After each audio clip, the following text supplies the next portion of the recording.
네, 어제 내년도 예산안 처리와 함께 끝난 정기국회 이후 여야의 대치 국면이 더 고조되고 있습니다. 자유한국당은 규탄 대회를 열고 강력 투쟁을 예고한 가운데 더불어민주당과 다른 야당들은 오늘 본회의 개회를 고심하며 입법 전략 마련에 돌입할 예정입니다. 취재 기자 연결해서 국회 상황 알아보겠습니다. 최민기 기자. 네, 국회입니다. 네, 조금 전에 리포트를 통해서 본 것처럼 어제 격렬한 대립이 있었는데요. 내용을 다시 한번 정리해 주시죠. 네, 어제 본회의는 밤 8시 반에야 열렸습니다. 여야 3당 원내대표와 예결위 간사들이 마라톤 협상을 벌였지만 끝내 타결이 불발되면서 전국이 급격히 전환됐습니다. 본회의 개회 직후 여당과 한국당을 제외한 야당들 이른바 4+1 협의체의 예산안이 상정하면서 여야 대립은 더 격해졌습니다.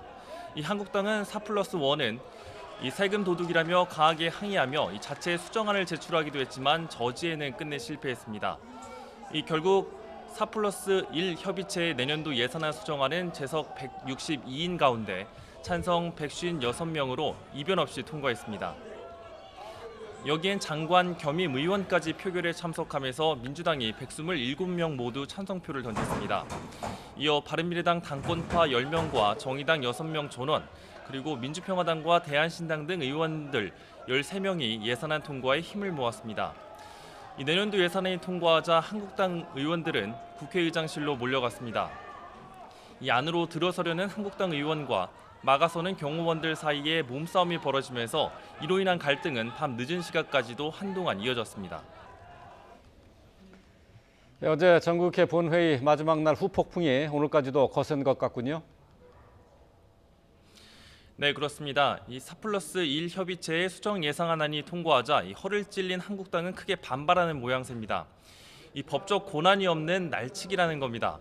한국당 의원들은 국회에서 밤샘 농성을 하고 이른 아침부터는 로텐도홀에 모여 오늘 아침부터 규탄 대회를 열었습니다. 황교안 대표는 목숨을 걸고 할 수 있는 모든 걸 하겠다며 장외투쟁도 불사하겠다는 의지를 다졌습니다. 그러면서 선거법과 공수처법은 정말 목숨을 걸고라도 막아내겠다고 강조했습니다. 이어 긴급 현안 최고 중진 연석회의도 열어서 향후 대응 방안 논의에도 들어갔습니다. 또 한국당은 오늘부터 본회의장 농성을 이어가겠다는 방침도 함께 밝혔습니다. 네, 전국이 당분간 풀리기가 쉽지 않을 것 같은데요. 오늘부터 임시회가 수집되지 않았습니까? 전망 어떻습니까? 네, 어제 정기국회를 끝으로 오늘부터 12월 임시국회가 연이어 시작됩니다. 앞서 민주당이 지난 6일 소집을 요구한 임시국회입니다. 민주당은 앞서 정기국회에서 처리하지 못한 개혁법안과 민생법안, 그리고 예산 부수법안을 처리한다는 방침입니다. 민주당 이인영 원내대표는 그동안 미뤄졌던 선거제 개정안과 검찰개혁 관련 법안이 우선이라면서 이 같은 뜻을 강조했습니다. 하지만 민주당은 더 이상 민생 과제를 미룰 수 없다면서도 한편으론 제1야당과 합의하지 않고 이 법안을 처리하는 데 부담을 안고 있습니다. 4+1 협의체를 통해 언제든 법안 처리를 할 수 있음을 압박하면서도 한국당과의 협상의 여지는 남겨둘 것으로 보입니다. 이에 따라 오늘은 숨고르기에 들어가고 당장 본회의도 강행하지 않을 가능성이 있습니다. 민주당은 오늘 최고위원회의를 통해 입장을 최종 조율하고 다시 4+1 협의체를 가동해 남은 개혁 법안의 세부안에 대해 협상을 이어간다는 계획입니다. 지금까지 국회에서 YTN 최민기입니다.